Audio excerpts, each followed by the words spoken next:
No chase agreement. Good morning. I'd like to call the regularly scheduled Planning Commission for February 8th, 2018 to order. If you would, please rise for the Pledge of Allegiance. Pledge allegiance to the flag of the United States of America and to the republic for which it stands, one nation, under God, indivisible, with liberty and justice for all.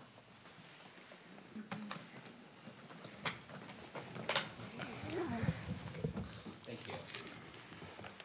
Just one announcement. After the public hearing, we'll have a work session. The work session topic will be stormwater management. So if you have an interest in drainage and stormwater, if you would, please. What are you laughing for? That's in drainage. Finally, something exciting. So you really sink your teeth in. No, so we'll have a work session, and we invite the public to also participate. All right, we'll move on to the published agenda. Let's see, the next item are changes to the agenda. Ms. Knapp. Good morning, Commissioners. We have one change to the agenda this morning. It's regarding item number 4, your consideration of capping county impact fees at 90%. We're deleting the motion that was presented in the record and replacing its entirety, and you have a copy in front of you. This concludes the changes. Thank you very much. Ms. Schenk, do you have anything? No changes, Mr. Chair. Thank you.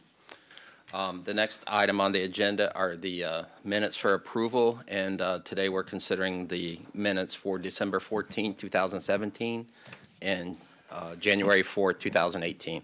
Is there any discussion relative to the minutes? Okay, the chair will consider a motion. So moved. Thank you. Is there a second? Second. Mr. Delesline, thank you. All those in favor say aye. Aye. Opposed, like sign. Chair votes aye. Motion passes 6-0 with Mr. Rhodes. I'm sorry. If he's not here, I can't recognize him. Mr. Rhodes being absent.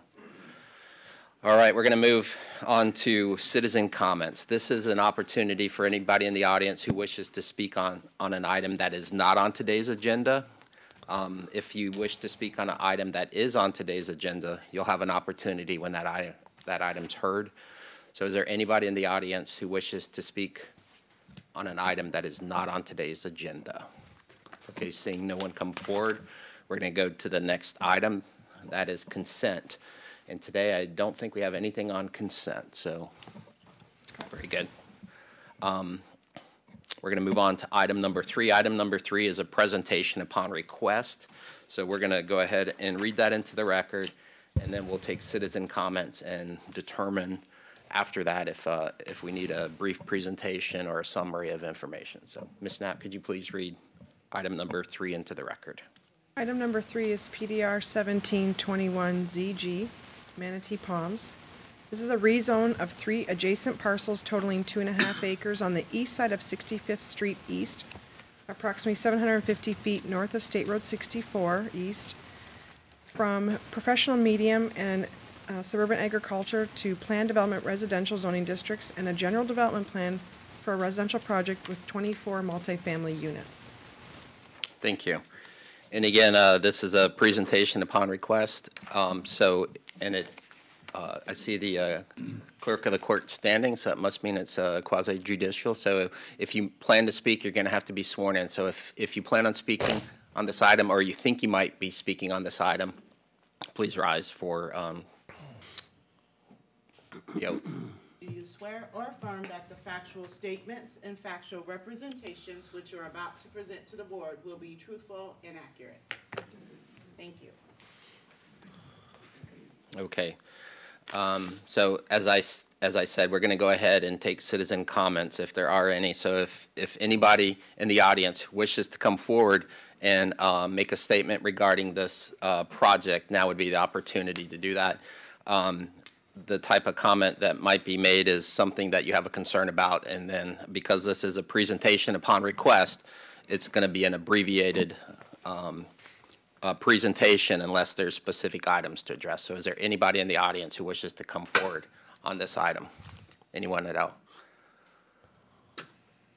Okay, seeing no one come forward, we're going to close the public comment portion of that and ask the commission, is there anything that piqued your interest in this application?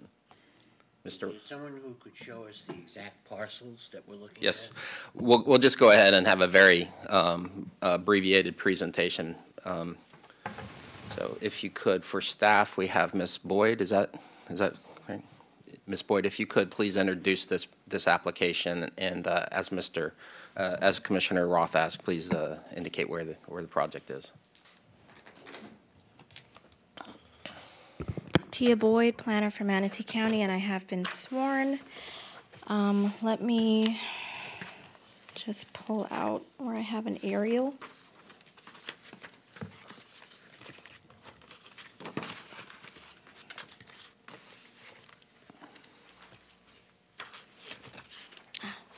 Thank you.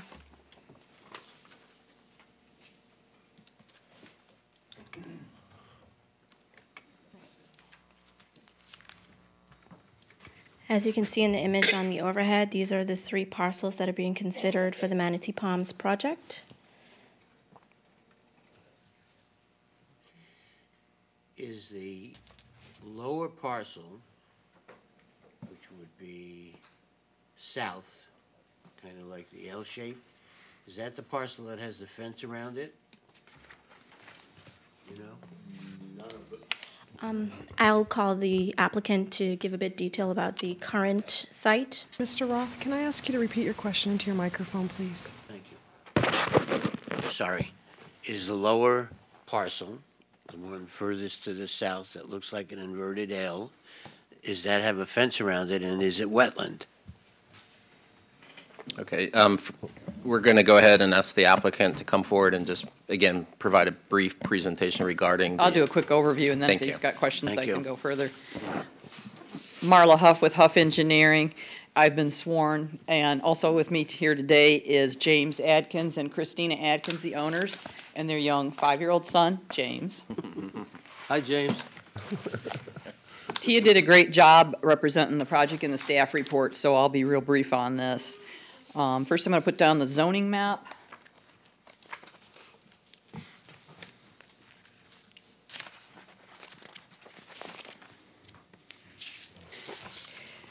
The site consists of 2.66 acres, and they're currently listed as 3 separate parcels with the county. The zoning of PRM is on the south parcel, and the other 2 are zoned A1. James Atkins clarified that there isn't a fence around any of these. I've also got an aerial map that I labeled some of the surrounding properties on.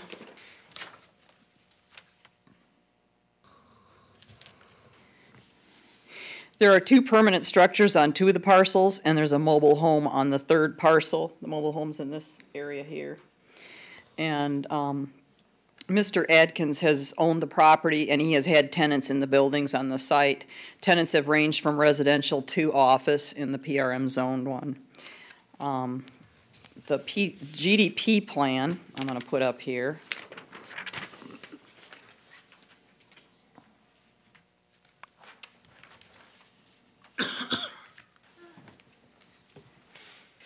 We're proposing 24 multifamily residential dwelling units. 1-story buildings are proposed to abut the north property. That's so that you have compatibility with the existing single-family use. And then you transition to the 2-story buildings on the south side and the common area that are proposed to abut to the south. And those all abut commercial uses. Basically, 3 sides of the property are surrounded by commercial uses, and to the north is a residential. So I wanted that compatibility. I felt if I lived there, I would like to see that. Based upon the existing future land use category of ROR for the site, the 24 proposed dwelling units can be allowed. Our request represents a gross density of 9 dwelling units per acre and a net density of 12.9 dwelling units per acre, which is within the 12 dwelling units per acre allowed in the PDR zoning and the Land Development Code. I'm going to flip back to the aerial. The existing uses around the site are commercial on the 3 sides, as I mentioned. To the east is the Sheriff's Department. Does this show on here? Yeah, there's the sheriff's department. And to the southeast is McDonald's. And to the southwest is the iStorage mini unit, mini storage warehouse. And the Comfort Inn is to the south. So basically then to the north are the single-family residential detached units. The site has natural features that make it attractive for the use, including a large lake to the south and existing trees throughout the property. Staff has recommended approval. We appreciate your support of the project. We've reviewed the proposed stipulations and we agree with them. We'd be happy to answer any questions. Ms. Huff, can you definitively state that the site's had an environmental scientist on the site and delineated any natural features that may need to be protected? There are no environmental features on the site. We went through the review with the environmental department. The soils are not indicative of that. Okay. Nor is the vegetation. Thank you. And then just a question. Looking at the GDP, parking that's represented on that plan doesn't seem to be consistent with the count that's on the cover. Could you please clarify how the parking would be accomplished? We asked for a reduction in our letter, special approval, and I've worked on apartment projects, and I've learned that one of the things that doesn't make sense in the codes is the parking. We've been preached to about trying to use transportation. You can walk to the bus stop from this. There's sidewalks to walk to the bus stop. And so once you do that, the codes have two parking spaces per dwelling unit plus one per 10 units for guests. And a project I just did in Sarasota County where they allow alternative parking plans, you pay them $1,000 and give them all the justification of why it should be either higher or lower. And I just went through that exercise on an apartment project with two different developers. The first one said, and he's done a project here in Manatee County, you need 1.6 parking spaces per dwelling unit, period, and that includes guest. And the second guy, the guy that's doing it and is under construction now, said you need 1.7 dwelling units, and they were so close to each other, and that included also the guest. So basically, I've asked for that here. The concerns they said when you overpark a site is you get derelict vehicles parked in there or boats. So they said some of the older properties they have in their portfolios have higher parking ratios than the newer ones. The trend is, I mean, everybody's been encouraging alternate means of transportation, and it's starting to roll. It's starting to happen. Right. On the GDP, I see 11 spaces identified, and on the cover it says 39. That was my question. I believe it should be 39, and my special approval letter has the exact one. Correct me if I had to grab the wrong one, Tia. What I'm asking is I see 11 spaces shown on the plan. Where are the other? Oh, it's because, see, I just showed typical. Because it's Okay. a GDP plan, I just showed a typical one-story and I showed a typical two-story.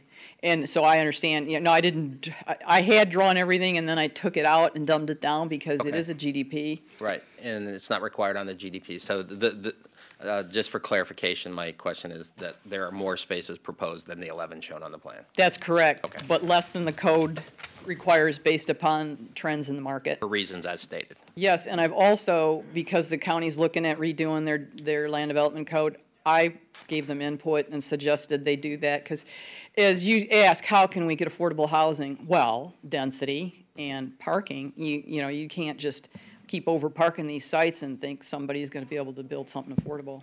Very good. Are there any additional questions for the applicant? Mr. Rutledge? Yes, so how many bedroom units are going to be on the site? I'm sorry, you can't make a comment from the audience. You need to either come up and introduce yourself and indicate that you have been sworn, provide testimony, or... We did have Dan Sagan, an architect, lay out the floor plans for this, and he worked closely with him. Mr. Rutledge, to clarify, are you asking bedrooms or units? Well, I'm going to get to units, but Okay. I want to know bedrooms first. Absolutely. My name is James Adkins, and I have been sworn. Very good. Thank you. We are proposing a mixed use, either two-bedroom with a den or three-bedroom units with two bathrooms, and possibly a one-car garage or a one-car carport with a storage. So, and then approximate size of the units?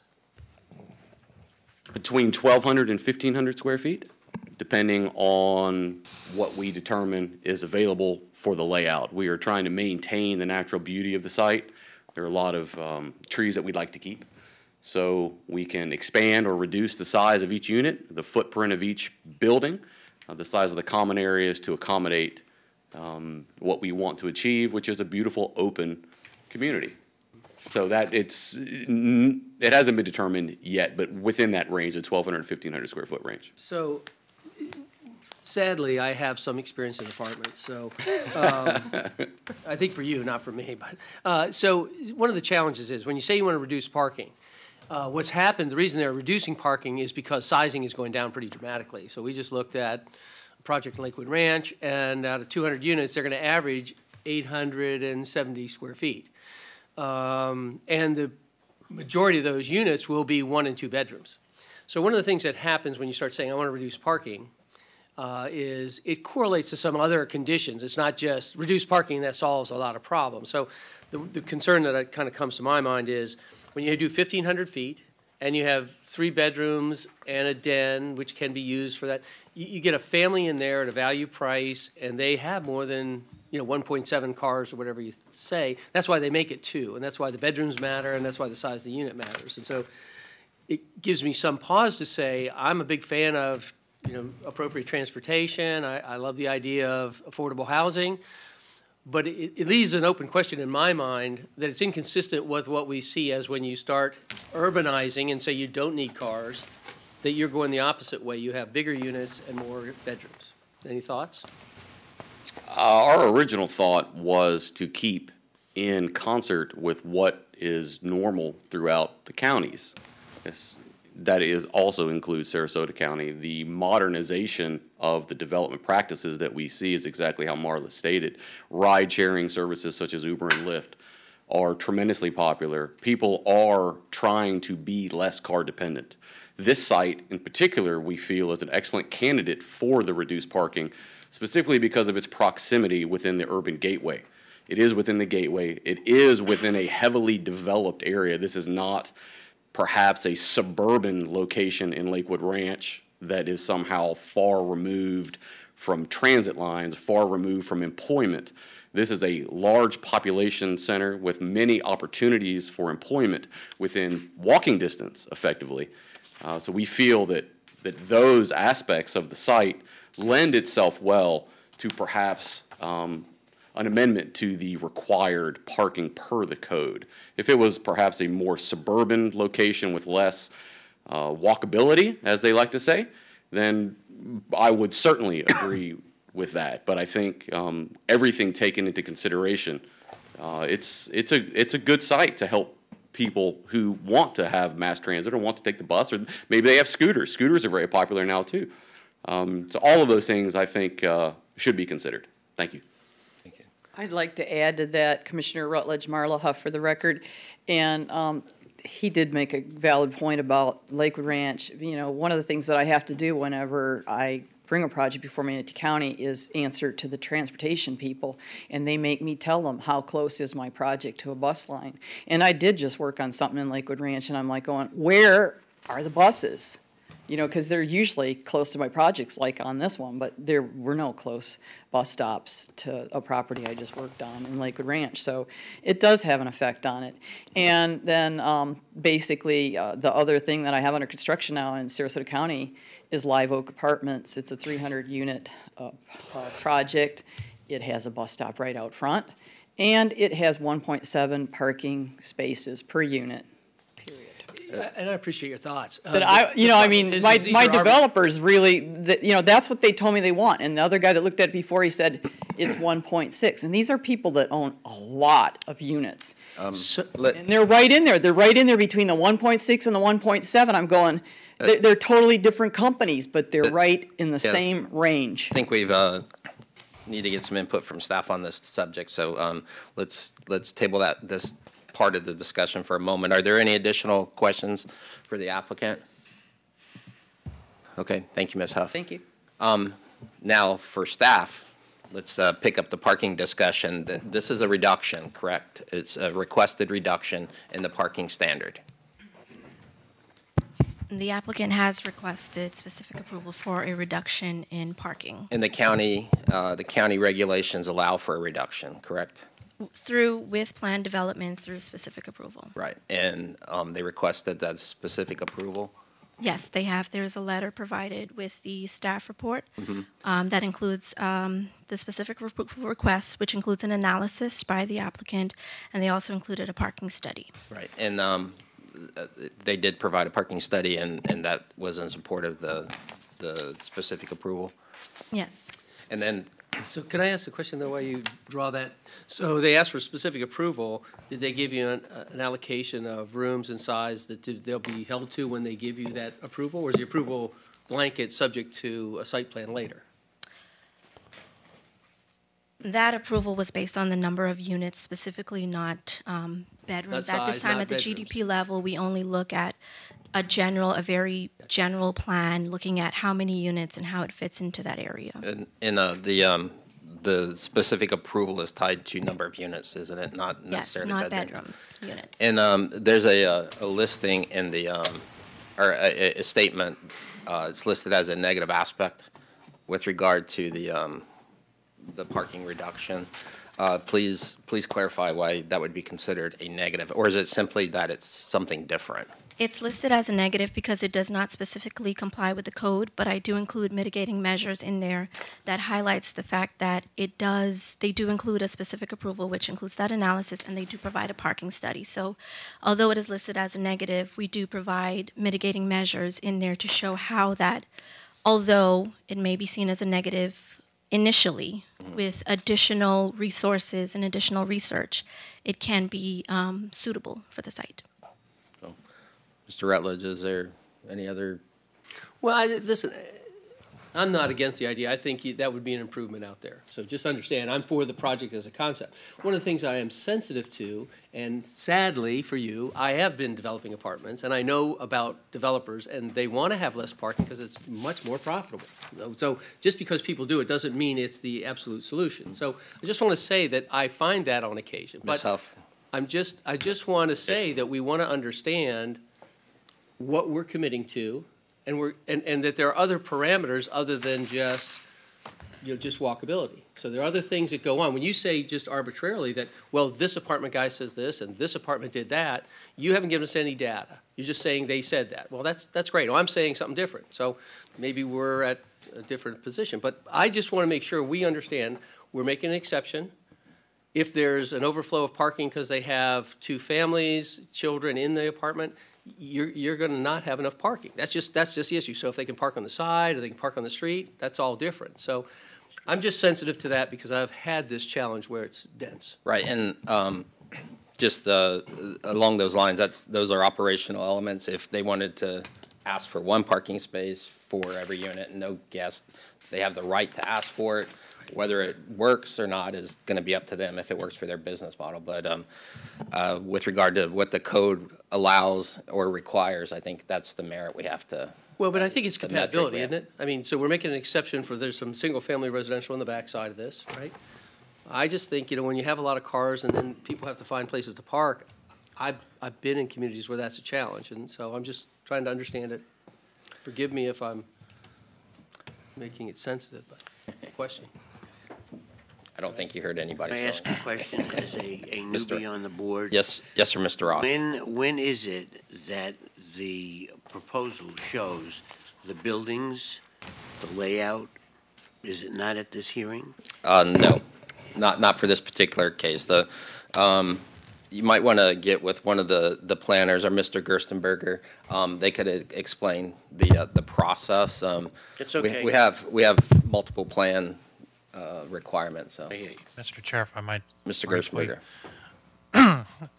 Mr. Roth, for this particular project, should this project proceed past public hearing through the general development process, this project would next apply for a final site plan and possibly even a construction plan submittal, depending on whether or not there's infrastructure components, things of that sort that need to be reviewed. So at the final site plan stage, the general layout and design of the entire project, the associated buildings, the parking, things of that sort would be shown in greater detail with the final site plan construction plan stage.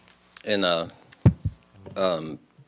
most of that, Mr. Gerstenberger, that's administrative after this hearing. Correct. Approval And by the board. So. just in case I didn't do it already, Thomas Gerstenberger for Staff Public Works, and I have been sworn. Thank you.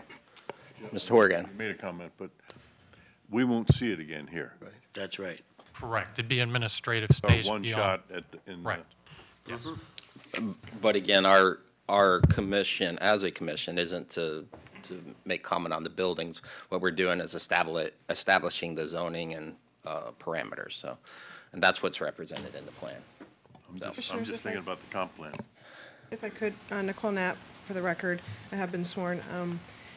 The GDP shows the required number of parking spaces, of course. It shows a reduction for bike racks, which their plan identifies. Listening to your questions today, we can also work with the applicant between now and the hearing. They've not allocated parking spaces for scooters, which they could, which could offset some of the discrepancy that they're requesting a specific approval for. We can at least talk to them about that. But Tia is correct. The code requires 2 per unit, whether it's a single-family house or an apartment. Mr. Just to Rutledge. torture everybody a little longer, if I may. Here's my question. So how many, if they didn't get some consideration, how many additional spaces would they have to add to this plan? Just out of, That calculation is represented on the cover of the GDP. So, I'm sorry. Can I say, though, you see, it's not just about money. There are a lot of nice trees out here. We could put more parking spaces if we kill more trees, but we would like to have quality development at the end of the day. You know I hate trees. So, no, I'm just kidding. You know, and I've gotten into it with my clients, trying to save trees when they didn't want it, but I actually have a client here that desires to save them. It's all intentions are good. That's not the statement. So forgive Ms. me. Huff, to answer, please answer Mr. Rutledge's What's the question differential in number exactly. of parking spaces total? What is the reduction that's being requested? Oh, I don't know off the top of my head. Required would be 51 spaces and proposed is 39. So. All right, thank you. All right, are there any additional questions for staff? Okay, seeing none, we're going to go to applicant rebuttal. Anything? Any additional final? Just the main thing was, the only thing I'm hearing here is about the parking, and I just respectfully request that the code does give credits for tree preservation as well, and that is one of the things I'm trying to accomplish here. I'd be happy to work with staff and changing a stipulation to implement the scooter component as well. Okay, thank you. Closing comments from, oh, I'm sorry, we're out of order. You already had your closing comments. The applicant gets the last word. When have you ever been out of order?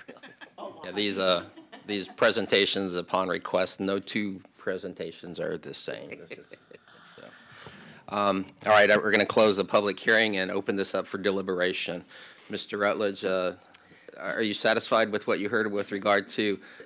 First of all, you know that I have full confidence in the staff. So I'm not trying to override the staff. In other words, if you tell me, Ms. Moore, you tell me you think this is a good decision, this is an adequate consideration for the change they want to make, I am the last guy to say, oh, I know better.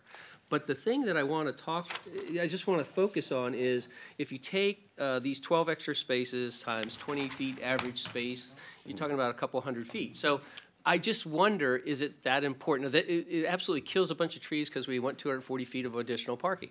And I can say from my humble experience that when we have differential in size of units, number of bedrooms, it attracts a different customer base. That's you can't dispute that. And so the point I make is, are you setting yourself up for something where they're parking across the street in the warehouse space, so your neighbors are affected, they're trying to park on the street because they can't get into their spot?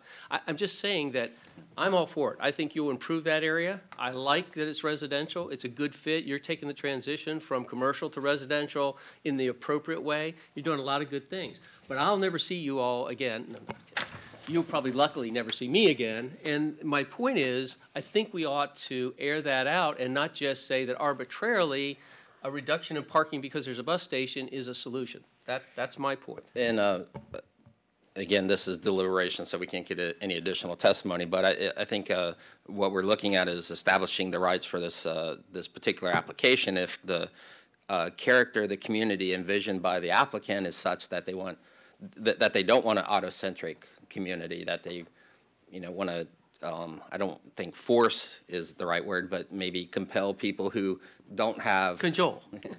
that don't have a need to travel long distances in an automobile. They're going to need a place to live also. And this may, I think we have to consider that if somebody has a need for affordable housing, they may not be able to afford an automobile. And I think, you know, their whatever they choose to do with their businesses, it may benefit somebody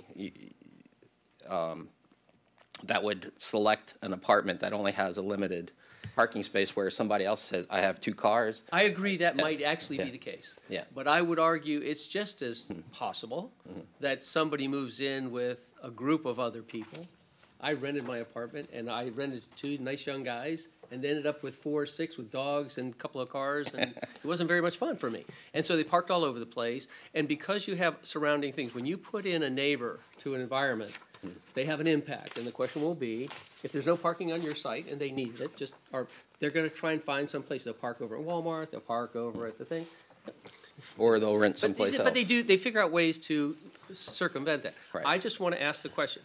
If you're comfortable with it, Ms. Boyd, I am certainly not going to find it inappropriate. Right. Let me make a suggestion. Please, no comments. You can yell at me later like my wife. Can I make a suggestion? There is an apartment complex that went up within the last year, right off of 64, with an entrance off of 64. If you want to look at that to see how, in fact, it relates to parking, it's already there. And let's keep in mind that this is deliberation. It's discussion amongst the commissioners, trying to vet the application. So, I think we can find scenarios where apartments are overparked, underparked. Again, they have the right to ask for a reduction in parking. They're doing that. I think the sense is from some of the commissioners is that might not be a good idea, but that doesn't change the fact that they have the right to ask for it. Understood. So that's kind of my position on that. Mr. Horgan. And carrying on with your thought, I mean, we have the right to ask, and we have the right to say no.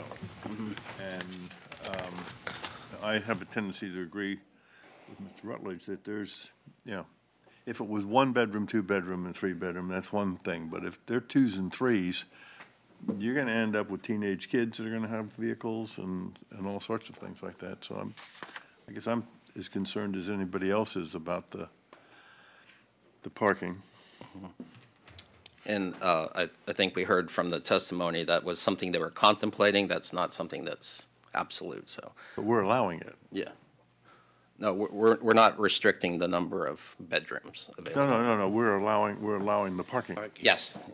Upon the representation, there were going to be 2 and 3 bedroom apartments. Right. That was something that was contemplated. I don't know that was an absolute. Mr. DeLeslie. You know, I rent places, and I think the owner would take care of it in a lease agreement that one person may get 2 parking spots, one person might get 1. I mean, that's the owner to the lessee's problem, not necessarily Manatee County's. Right. Any additional discussion regarding this matter? It seems to be that the sticking point is the reduction in parking, but should the board desire to make a motion that addresses this, I believe the proffered motion in the report specifically identifies the reduction in parking. So please keep that in mind as you make a motion. So if there's no other deliberation, we'll consider a motion. Mr. Chair? Mr. DeLeslie. Based upon staff report, evidence presented, comments made at the public hearing, and finding the request to be consistent with Manatee County Comprehensive Plan and the Manatee County Land Development Code. As conditioned herein, I move to recommend approval of Manatee County Ordinance Number PDR-17-21ZG, approval of a rezone and general development plan with stipulations 8.1 through 8.2, B.1 through B.2, and C.1, granting special approval for a project in the residential office retail future land use category exceeding a gross density of 6 dwellings units per acre and a net density of 9 dwelling units per acre, and to a project in an entrance way, adoption of the findings for specific approval and granting specific approval for an alternative to LDC Section 1005.3, reduced parking for multifamily residential use, and LDC Section 40.7.D.1, a decreased roadway buffer, as recommended by staff. Thank you. We have a motion. Is there a second? I'll second. Mr. Ron's second. So we have a motion and a second. Is there any additional discussion? Chair will call the matter to vote. All those in favor say aye. Aye. Aye. Those opposed, like sign. Chair votes aye. Motion passes 6-0. I'm abstaining. I don't know that you can abstain. Oh. So, I'm sorry, I didn't, I Vote, thought, huh? I thought you voted, you didn't. No, sorry. I was going to So- abstain. I can't abstain? No, you Ms. can't abstain. Ms. Schenk, No, you're required to vote unless you have a voting conflict of interest. All right.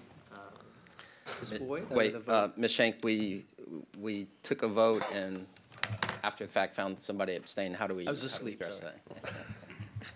No, you're legally required to vote Okay. as you deem I'll vote appropriate. for it. Okay, so, I'm not against the project, so. all right, so we have, again, my original statement was correct. The motion passes 6-0. Making it difficult, Mr. Rutledge. Anything I can do. You should try and work with it. All right. It's education and Robert's rules.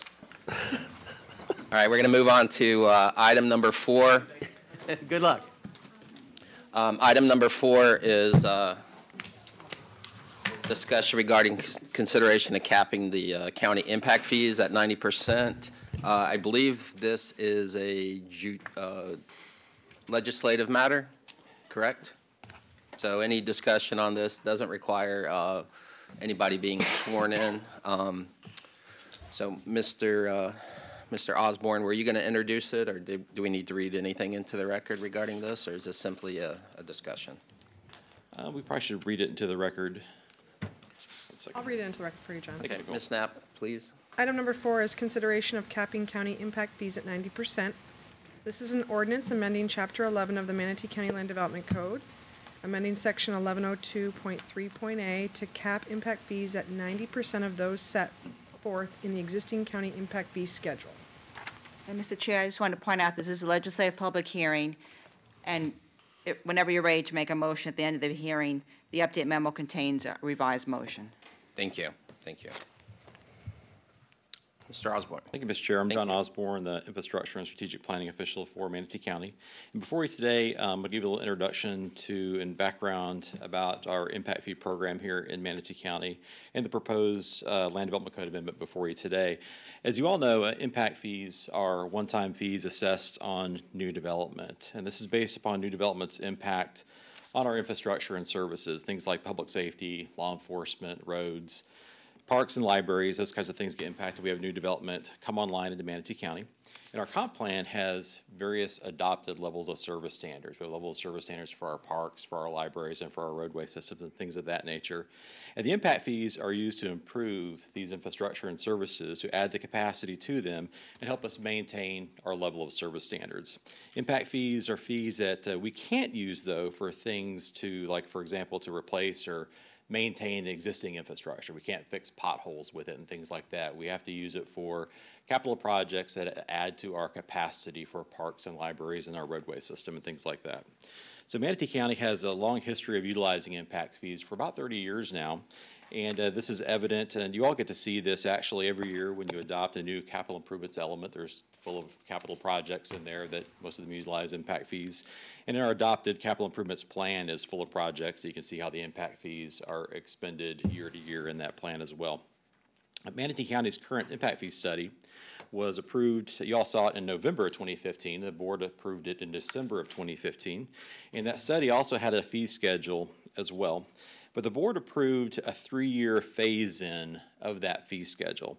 So in April 18th in 2016, we were at 80% of the recommended fee that was identified in the fee schedule. Moving forward to April 18th, 2017, that fee, which is the current fee, at 90% of the study's recommended fee schedule. And we're scheduled on April 18th, 2018, to be at 100% of that recommended fee study. Back in April and May of 2017, we had a work session with the Board of County Commissioners on impact fees. We were working through some administrative changes, which you all saw, the procedures manual, some other things we did at that time, some cleanup efforts that we had going on. And during that work session, the board directed staff to bring forward an item to allow consideration of county impact fees to continue at 90% of the schedule from the 2015 impact fee study. So to keep the fees at 90%, it requires an amendment to our land development code. The phase-in schedule is identified in our code. But keep in mind, this is just for Manatee County fees, non-school fees. It doesn't include any of the school board impact fees, facility investment fees, or any fees that are collected by, like, a fire district, for example. They have their own impact fees, studies, and schedules, and things like that, and this does not affect them. In our staff report, we've illustrated the changes for you in there. You can see the difference. We took a 2,000 square foot house, just a typical kind of house. So you can see the difference of what the fee would be from a 90% versus 100% moving forward if that was the case. And the staff report also identifies the consistency and provides an analysis of our comp plan. And typically, the Board of County Commissioners are the folks that do that sort of that fiscal policy thing for the county. And the Planning Commissioner usually doesn't get involved in that. However, this is in our land development code, so you will have a review of this. So we're looking for the Planning Commission today to provide a finding of consistency with the comprehensive plan and code on this. And as Sarah mentioned, you have a revised motion before you. I also received this morning some additional public comment, which I gave to the clerk this morning as well. And if you have any questions, we are ready to answer any questions you may have, unless Ms. Shank has any other comments for you. Well, I'll just point out that Mr. Clegg is in the audience, and he's the impact fee attorney if you have legal issues. Okay, thank you. Are there any questions for Mr. Osborne to begin the discussion? Mr. Osborne, you mentioned examples of things that the fees could be used for, and you also said mentioned things that that they could not be used for. It's my understanding that impact fees cannot be used for staffing of the facilities that would be constructed. Say, for instance, if it were, to buy an additional police vehicle, that would be allowed, but to hire the police officer that would then be in that vehicle, that's not allowed. Correct, and that's where the sort of the art of impact fees come in. You want to make sure you have a fee that is consistent with what you could fund and operate. It won't pay the AC bill later on when that park opens. It won't hire that park staff person and things like that. So it builds the facility, adds that capacity, but the operational expenditures come from other funding sources. So hearing that, it leads me to believe, and I think this is probably why this may be something that's going in front of the board, is that affects the operational budget. So if you're purchasing a police car and they have to hire a police officer to man that, there's money being collected, but there's additional monies being added to the budget just to take benefit of that. And I suspect that the current analysis of the budget demonstrates that that can't be handled right now with regard to the. And we work on that every year with the Board of County Commissioners during the budget season, the multiple budget hearings that take place, and we add capital projects. Because anytime you add anything, there's always some type of responsibility for staffing of it and maintaining it. Mm-hmm. So we look at that every year. Mr. Horgan. But if you were building a road, the people that are building the road are included in the cost of can be paid for by the impact fees, correct? The design is part of that equation, correct? But the guys who are out there actually laying down the asphalt can be paid for. Correct. The construction of the facility, absolutely. So what we're saying is we have so many roads in this county, and we have too much money. We have a lot of roads to build. I'll be real honest with you, and everybody in this room probably knows my bent. There's a bridge out there that needs to be built, and you say you don't have enough money to do it, yet you want me to vote to lower the impact fees by 10%, so you don't have enough money to build it ever. It's not lowering, it's holding them. So. It's lowering them. They're supposed to go to 100%. That's lowering them. We're lowering what that's going to be in 4 months. I can't believe, I find it absolutely, pardon me, absurd. You can't build that bridge, but you got so much money. Don't hold back, Mr. Horgan. What bridge are we talking about? Mr. Horgan, do you want to sit in my seat? Well, Mr. Osborne, is it not correct that the Terra Bridge would not be, that if an impact fee out in the Northeast District, new development would not be used to fund the Terra Bridge? Northeast? Like, say if we have a in the Northeast District, we have an impact, development's going on out there, right? You're Correct. gonna collect impact fees that have impact out there, correct? Correct.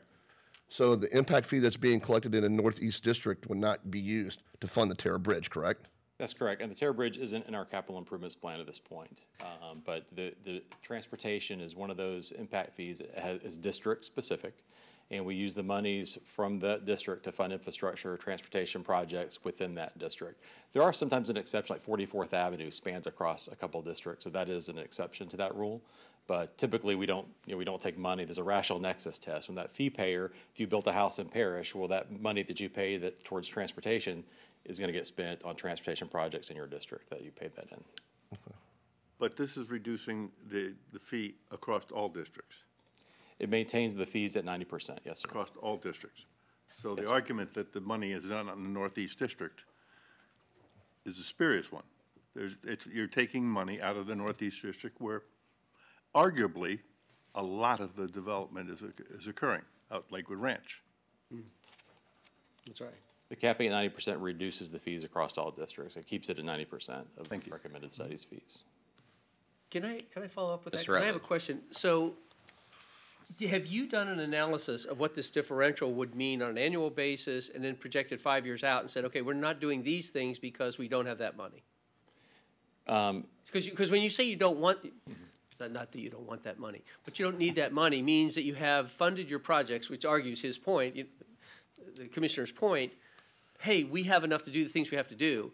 You can decide that. So have you done an analysis? You've got a 5-year plan, you're funding it through the 90% level, and so you're satisfied with that?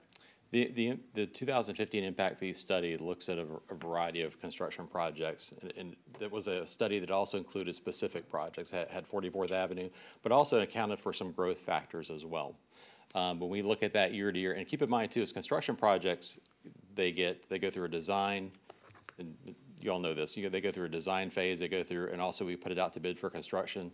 And we make estimates based upon what those numbers could be. And those numbers can be sometimes cyclical. There's peak years, like we're in sort of a boom cycle right now where things are getting more expensive. And there's also times too when the prices are less, like we experienced the past 5 years ago. You could actually build things a lot cheaper. So we have to consider those kinds of things too in the planning of that. And also too, when you actually build projects to meet the level of service standard, for example, for like a road, we also have a little more flexibility today than we did, say, a few years ago. We have a complete street standard now. So when you think of building that segment of roadway, well, most of the roads that got built in the past 10 years, they look all the same, 12-foot travel lanes, bike lanes, sidewalks. We have more flexibility now with also having reduced widths. We could have 11-foot travel lanes, or in some cases even 10-foot travel lanes. We could have, instead of sidewalks, one multi-use path on one side. We have a lot more flexibility, so we don't try to build the same thing exactly everywhere. It's more context sensitive. So we have some flexibility also in terms to maintain the level of service standard, but it's also some flexibility in what we build everywhere. And the same thing for parks. We might not do a Disney Imagineering level playground somewhere. It may be a different type of playground, but it still meet the level of service standard that's identified in the comp plan. So we have some flexibility with these kind of things. And when the board gives us direction as staff, we take our orders in March, and we try to work within our means of what we're given to the board to build and maintain that level of service standard. So my question, I'm sorry, maybe I didn't clarify. Do you know how much money you would estimate you would capture over the next 5 years if we went to 100%? Well, it's about $2 million a year if we keep, that's the difference.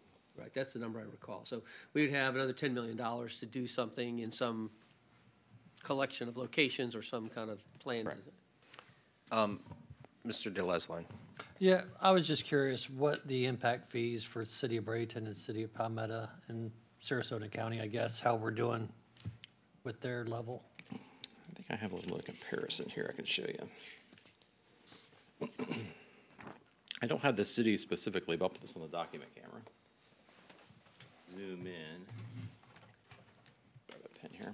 So here we are in Manatee County. This is at 90%. So, and this includes, the number looks a little bit different because this number includes impact fees for, or FIFs, includes school board fees, fire district fees. And this is like a maximum kind of number. So this number could be different in Southwest, but these are the sort of the maximum numbers of all these different counties. So here we are, this is 90%, it's about $21,000. Moving forward to be 22,000. If you look at, see where we're at in this range of places, this is Lee County, this is Orange County, here and here. Orange County is going up in 2018. Pasco 2017, Pasco 2018, you can see Collier County. Charlotte County, Hillsborough County, 2017, 2018, Hillsborough. So you can see we're sort of in the middle here. There's also, like the other counties, there's highs and lows to this. Everybody does their impact fees a little bit differently. There's some, depends on where you're at. And like, for example, Lee County, the fire districts range their impact fees a lot greater than they do here in Manatee County. There's a lot of different things where they have different districts which charge more, just like we do. Our transportation fees are a little bit different district to district. So there's some bandwidth here, deltas between every one of these almost. It's hard to sometimes really compare apples to apples in the impact fee world. But I apologize, I don't have the cities on here and I don't have the information. No problem, but I would say our two biggest neighboring counties were higher on impact fees than they are, Hillsborough and Sarasota. And here's Hillsborough here, and here's Sarasota. And keep in mind, anytime you do an impact fee study, you look at what you got to build. And in Manatee County, we have a very large utility service area. We actually did a great job planning for our utility system with a great potable water supply. Plant capacity at our sewer plants is pretty good. They're expandable as well. And that line, the development area boundary line, or that wastewater and potable water service area line, is pretty far out there. It's a pretty big area. Now, developers have to extend those lines, but we have a very large area to build in. As long as the lines get extended, developers do that. So we have a lot of roads that could be widened and improved at some point, consistent with our comp plans, future thoroughfare map. So we actually have a very large, buildable, sort of developable area that we actually enjoy, that kind of development to happen in. And so a lot of other counties don't have that quite level of planning done or that kind of capacity when it comes to the water and sewer system, which is reflective also too of our fees because we have a very large area and a lot of things to build. Mr. Rutledge. Yes, Mr. Deleuze, line of question, is that legal? I don't know. Is that allowed, Ms. Schenk, is that allowed in a? It's legislative, but I just wanted to let me speak here. What Mr. Clegg would tell you is that just keep in mind that we're not the county commission right here, we're the planning commission. Mm-hmm. And when the public speaks and people are trying to make policy decisions, we only can view this as whether it's consistent with the Comprehensive Plan, Land Development Code, and Mr. Chair, you know that, but I'm just stating for the record. Yes. The comparison, we're not getting into any of that. Those are fiscal analysis, business decisions the county commission will be making. I mean, it's interesting, it's informational for the planning commission, but it's not what you base your decision on. Right, it's what everybody wants to talk about, but it's not what we're going to be voting on, so. Like the weather. So I had a question. So you build houses and you pay these fees. Does $1,000, and I can tell you in apartments where you have 200 of them, it starts to get material. But in general house building, do you think $1,000 impacts whether you'll do it in this county versus 1,500 more in Hillsborough or Sarasota? I mean, when you do your planning, does that? I don't do houses, I do commercial buildings. Oh. But I do know 5,000 square foot building I'm doing down the streets, impact fees are in the 40,000s. That would be a hard thing to swallow. We do big commercial, and I can tell you, impact fees are always part of the discussion. Land price, impact fees, they're right there. Yeah. Interesting. I mean, just Mr. Osborne, to that end, could you please clarify when impact fees are paid with regard to the process? Sure, they're paid before we issue like a certificate of occupants, for example, and you could pay them right when you apply for your permit, or you could pay at some point before it's completed. The permit you're referencing is a building permit? Yes, okay. Sir. And certificate of occupants is basically the acceptance of the built structure? Correct. All the inspections are clear and good to go for living and occupancy. Okay. Previously, you had mentioned the capital improvement plan. Does something have to be listed in the capital improvement plan to be considered for funding from impact fees? Yes, our capital projects typically cover all the subjects that are referenced in the study, the parks, the EMS facilities, and things of that nature. All that gets in the capital improvements plan. Okay. Mm-hmm. All right. And if it's not, like, I can't remember what was mentioned. I think it was the bridge. If it's not in the plan, I know that, I think the capital improvement plan is usually a look out 5 years. Correct, and it's There are updated other- every year. And then there's other plans that look out 10 or 20 years. Correct, and there's like the comp plan, the MPO has a long-range transportation plan that looks out about 20 years, I think it is. So there's other things, and also other funding sources as well. We work with the MPO to fund projects. Sometimes they fund non-state roads as well when there's an interest in regional transportation, things like that. So there's other funding opportunities as well. So things get built with other means. And again, for clarification, this is something I was thinking about. If you have a project, I think you said that the impact fees have to go to a capacity improvement related to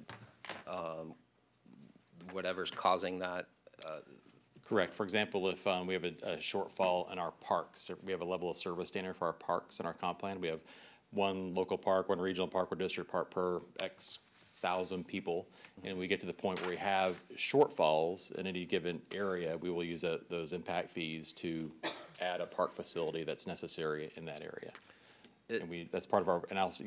We have a parks master plan coming forward as well that gets into some of that detail and looks at that level of service standard. So would there be projects that are wholly financed, like you mentioned a new park, if it's in an area that already has a need for a park and additional growth increases that need for a facility in that area, is it an opportunity to fund that improvement 100% with the impact fees, or do you have to prorate it based on the impact from growth? We look at like a rational nexus sort of test, and when, for example, if there's a shortfall of a park in an area by a certain number per capita for a local park, for example, we start programming a park to be built in that area somewhere, and that usually is paid for by impact fees. Sometimes we also can leverage other monies. A lot of our parks have been built by some state funding. So with MUD, Charlie Hunsaker is our parks director, and he's quite good at finding other funding sources necessary, but we do use impact fees for park projects. But sometimes there is other funding sources as well. The question is, I guess, if there's an increase in need, is it going to be 100% funded with impact fees, or is it necessary to find other sources? It depends on the project, because there's sometimes we'll try to use other funding sources if they're available for some state monies and things like that. But we typically, impact fees are our major funding source for infrastructure capacity adding projects in the county. Okay. Mr. Horgan. Yeah. In the Braden Woods area, there's a conversation going on about forming an assessment district to Correct. buy land to preserve it. Could impact fees be used for that purpose, if that didn't go forward on an assessment?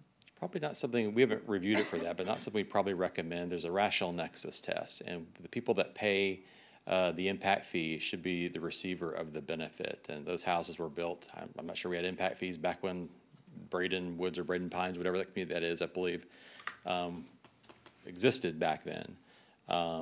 But there is a need for perhaps parks in the overall area of Lakewood Ranch and certainly north of the river.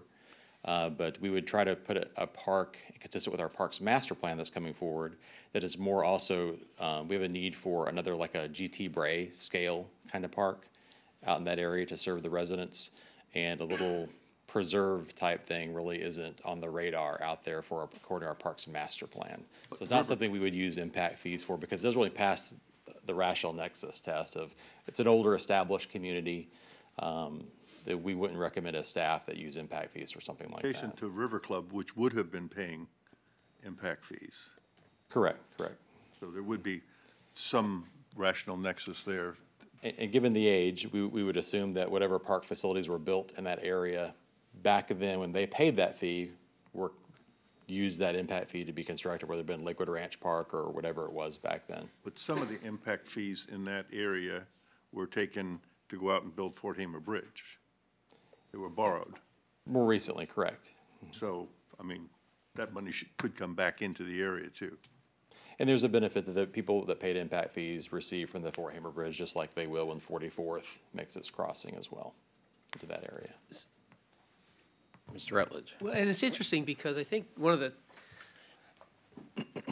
the challenges is longtime existing residents and new members to the community. And so these impact fees, they pay those, and you want to keep them with those, and yet the longtime residents have been impacted by their addition to the community, and that impact fee doesn't necessarily pay for all that. And so I think one of the things that, when I look at the impact fees, I'm not saying we should keep everybody out, because Florida's a growth state. I love it. It's part of my business. And I know it from, 50 plus years living here, that's what happens. But my question is, at what level do you let your new neighbors in and climb on the back of improvements, roads, parks that you already had that were adequate at the time, but now you add them? Does $2 million a year help mitigate that? And I kind of struggle with that, although I'm on the other side of a payer, But then I think of all the communities we have. Braden Woods might be an example. I can't use that because I live there. But, there are all these people then that are impacted. They have less access to roads. They need the Fort Hammer Bridge because now 70 is just blown up. And so my question is, is $2 million too much to ask our new neighbors to buy into the lifestyle and the community that we have? I don't know. I mean, it's kind of a double-edged sword. You say, well, you don't want to make them too high. Well, what's too high to get what we've got as a lifestyle and that we've kind of, we're giving up piece by piece? So it's an interesting question. People will buy properties based upon market conditions. And I built 500 houses a year in California, and I paid higher fees than anybody in this state ever paid. And I can tell you that what you did is you started out and said, I can build this widget in this location and I can sell it for $250,000. And then the next thing you did is you figured in your profit margin. And then the next thing you did is you figured in your costs. And the last thing that came out the bottom was the amount you could pay for the dirt per door. That's how the formula works. But people, $1,000 is not going to make a difference in Manatee County about whether somebody's going to buy a house or not. Never has, never will. During the recession, I can see people were saying, okay, we need to get our fees down so people will come, we can get our home building business going. They didn't come buy houses because the fees were lower. They didn't come buy houses because nobody was buying houses, because we were in the middle of a recession. So I think this impact fee thing with the price, impact fees get added in. Yes, can you get crazy? You can get crazy relative to your next door neighbors and get it so high that nobody will build in your county. But that's not what we're talking about. We're down below our next door neighbors. I view it a little bit different. I'm not viewing it through the lens that we're helping sales of homes or not. I have a more personal view of it, that if we have to spend just an arbitrary number, say $12 million in additional county budget to get $2 million of impact fee benefit, the $2 million, I mean, the $2 million's impact fee, but the $12 million's coming out of taxes. So that does have an effect. Everybody, the discussion is you're spending somebody else's money, but the reality is you're also spending your own money to get benefit of that $2 million. So you have to realize that it's going to cost the county additional money to get that benefit from that additional impact fee. So I think it has to be acknowledged that there's a potential, there may be a shortfall in the budget to get benefit of that, and that's got to be the source. The money has to come from someplace. But I'll say this. I think, and I'm kind of, let's say, proud of it, but I feel very good about our county. So I do business in Pasco, Hillsborough, Colliers, up and down. And I think we do a pretty good job here as a business government. And so I don't think that $2 million invested is lost or at risk of inappropriately drawing out more taxes. You know what I mean? In other words, I think the Fort Hammer Bridge, everybody knew it had to get done, and they did it. And they did it in pretty, kind of record time, and I'm in support of that. I just wonder, really, when I think of buying a house, if you had $1,000 and they add profit on top and cost of money, so $1,000 for a new house probably costs $2,000.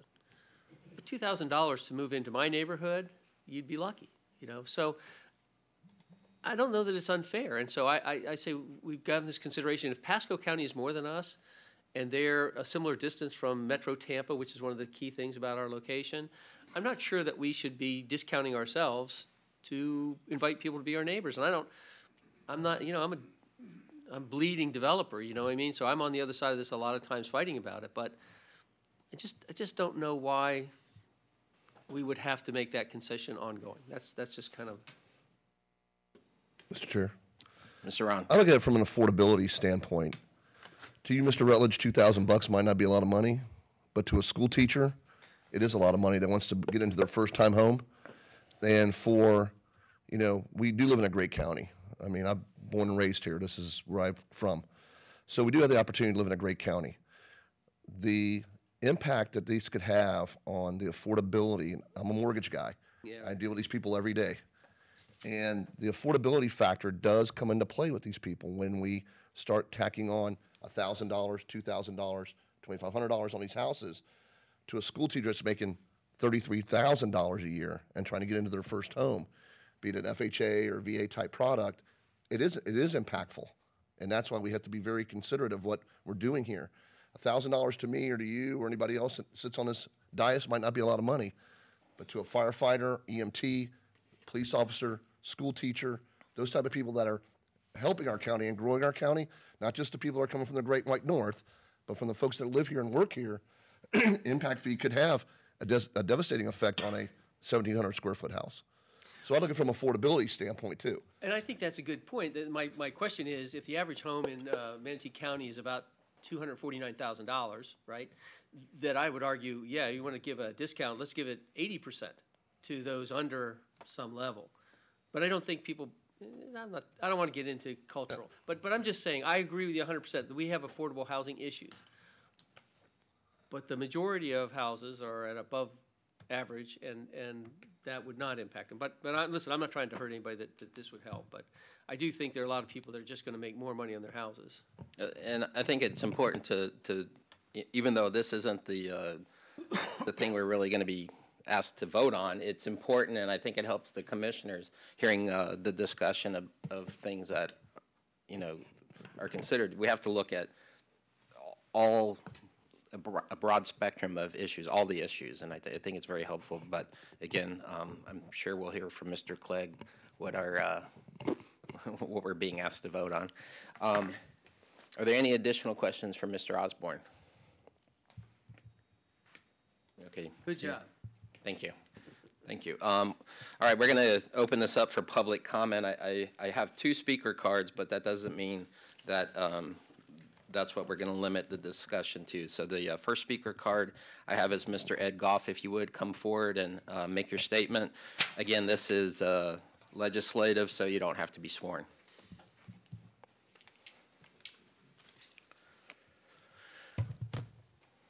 Thank you. Good morning. Good morning. This is all based on the Florida Impact Fee Act, which I'm sure you're all familiar with.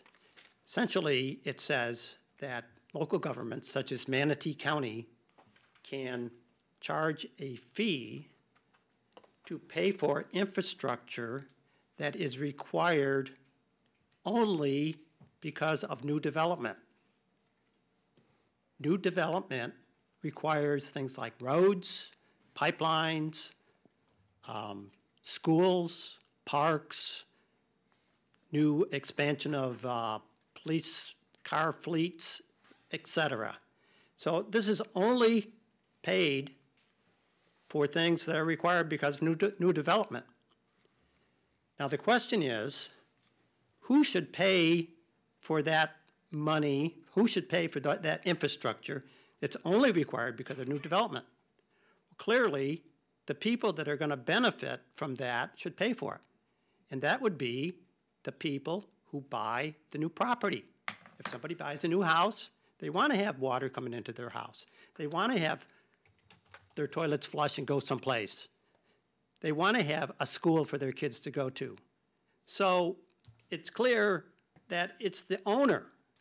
Now, if the developer can pass this on, he should pass this on. I can see absolutely no reason why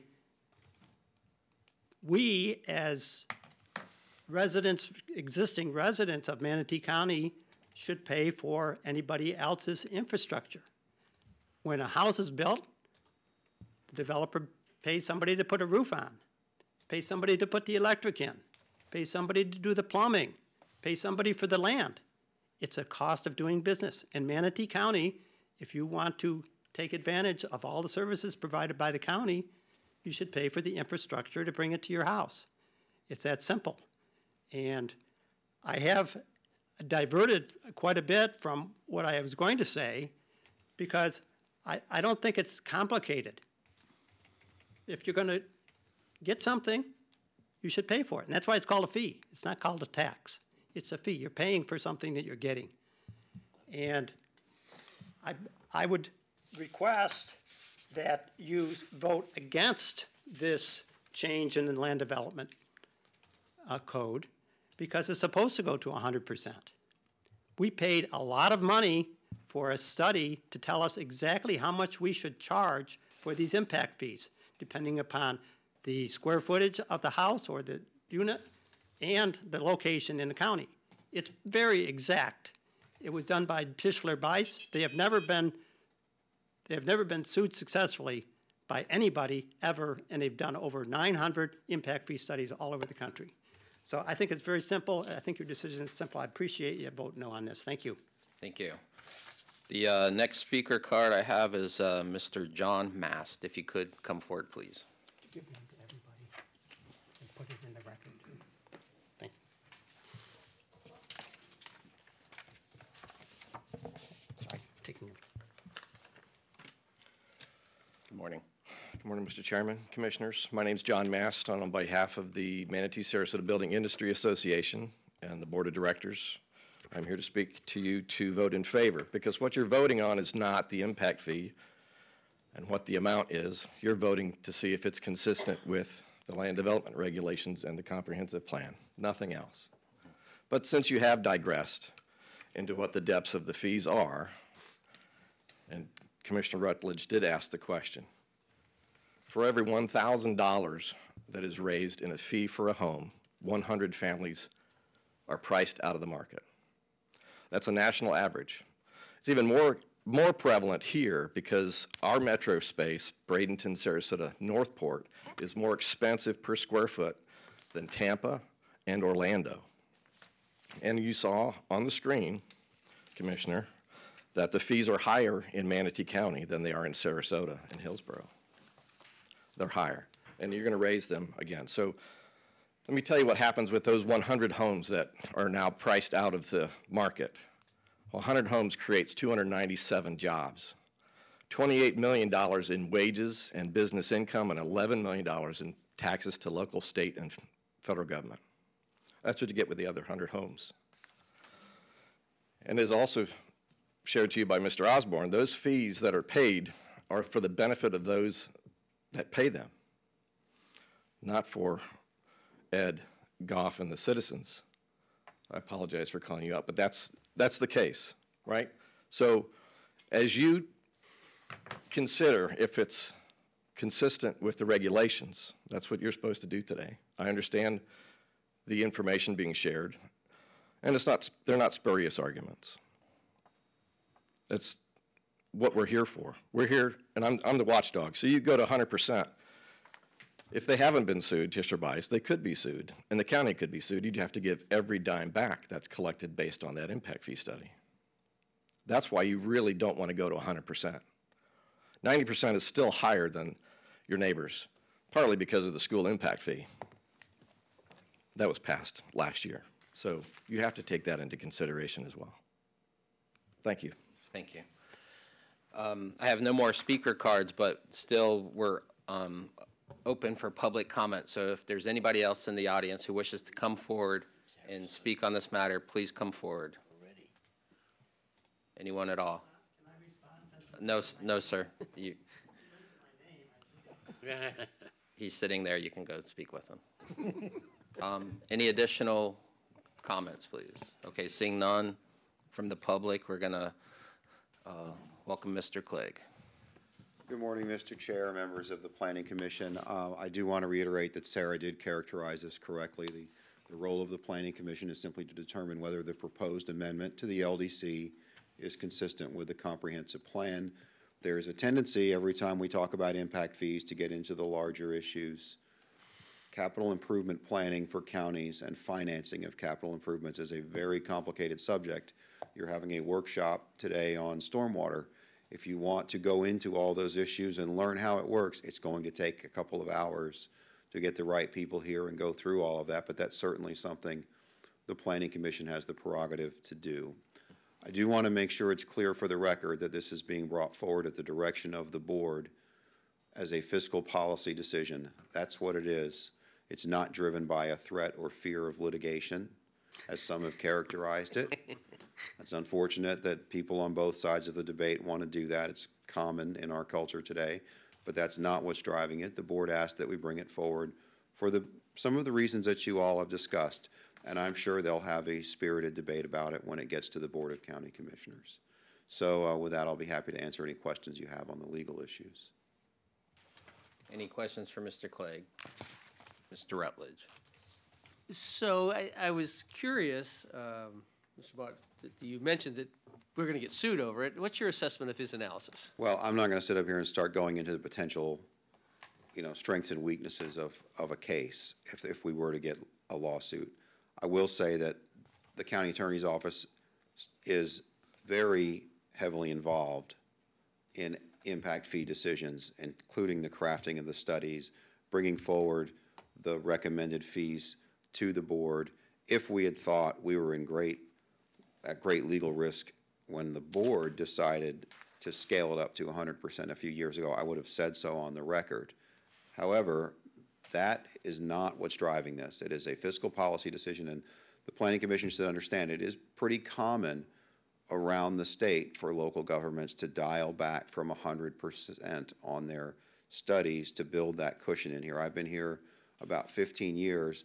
I don't remember the exact number of years, but it was not a majority of years that we were at 100%. We went up to 100% in 2006 during the boom. We stayed there for a couple of years, and then we started dialing back. In fact, at one point, we had to do a 50% cut when the market crashed, and it turned out, when we studied it again, we were in about the right place. So it's not an uncommon device. I realize it gives rise to a lot of other policy debates, and people have the right to raise those issues. I'm not disputing that, but it's not a legally driven decision at this point. Mr. Horgan. Mr. Clegg.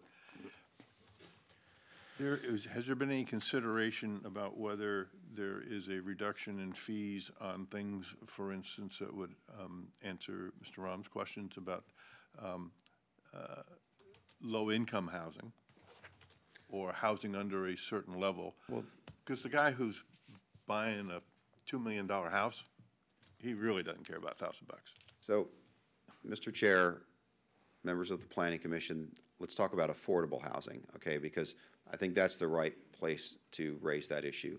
The county has recently increased the amount of incentives that it will pay to affordable housing to cover 100% of impact fees, which it has not done historically. That is a 2017 decision to scale its affordable housing program so that if somebody comes forward with qualified affordable housing and the staff is comfortable that the project is really going to deliver what they're looking for, we could actually cover all of them, including FIFs. We haven't done that previously. We do that with available public funds as part of our affordable housing assistance program. So it's a little bit of a red herring, at least when you're talking about affordable housing, qualified affordable housing, to say that the impact fee is either going to hurt it or help it, okay? Because that's something that we deal with in terms of our affordable housing assistance programs and the funds for it. It's not really as much a part of the debate as some people might think it is. I'm sorry, what is the source of those funds that the county uses? I don't know. I mean, I know we parked some money years ago for it. I think we're still spending down that fund. I don't know exactly where they came from. Could have been shipped dollars. The fund is limited. It's we only have about $3 million. Mm-hmm. And once those funds are expended, then the board will have to appropriate some other funding source for that. We can't waive impact fees. Right. We have to pay them from other sources. Yeah. You have to do that to maintain proportionality of fees with the other fee payers. Okay. Other counties commonly use SHIP dollars and other types of affordable housing assistance funds to do it. So if I heard you correctly, then this is pretty much market rate housing that's affected by the. That is correct. That is correct. Thank you. You agree with that, John? I mean, yeah, I think that's right. Mr. Clegg, I think it might have been with the school board, the school impact fees. There was a discussion that if the fees weren't spent in a period of time, that they would have to be reimbursed. Is there any thought with regard to the county impact fees, if that's a consideration? Well, that's something that you always have to be mindful of with impact fees. You do have to expend them on capacity improvements to benefit development within some reasonable time. There's no magic year, okay? So it's something we have to keep an eye on. I'm not sure that's really relevant to this decision. That's more of a question of what fund balances do we have? There was a time when we had quite a bit of money. We built Fort Hamer Bridge. We're building 44th Avenue.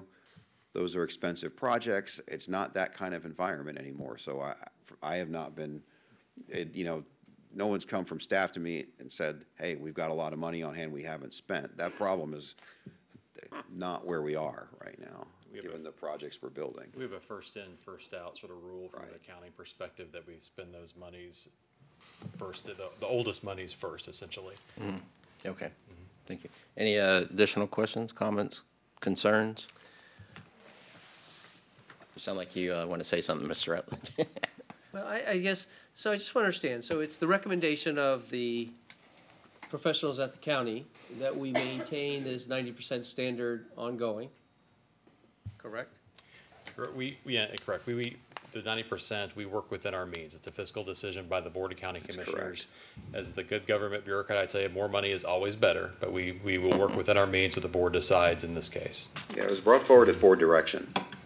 This is very much the board and again, directed them by motion and vote to bring this forward for consideration. And again, it's our, before us today, we have to determine if it's consistent with the comprehensive plan. Correct, and the fiscal policy decision of whether that's a good decision or a bad one is what county commissioners are elected to make. That's their job, and they will have that discussion at 2 public hearings. And then further, we've done a fairly significant study. Yeah. We have analyzed that based on our experiences so far, and we now have fairly good legal advice. I hope good so. legal advice. Yeah. Sorry, that was a joke. That this is the consistent approach, follows kind of the standards you see throughout Florida, and Well, I wouldn't say it's necessarily, I haven't done a survey of, is it a majority of the counties? say or- majority, it's But consistent. I would say quite a few of them, just to be conservative, to create that 10% cushion in case there is a problem later with the impact fee. It is a safer way to do it, you know, it is. But that doesn't mean you have to in order to avoid a lawsuit.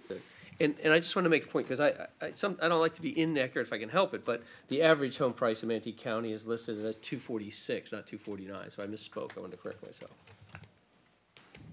Anything else? Okay, thank you. Thank you.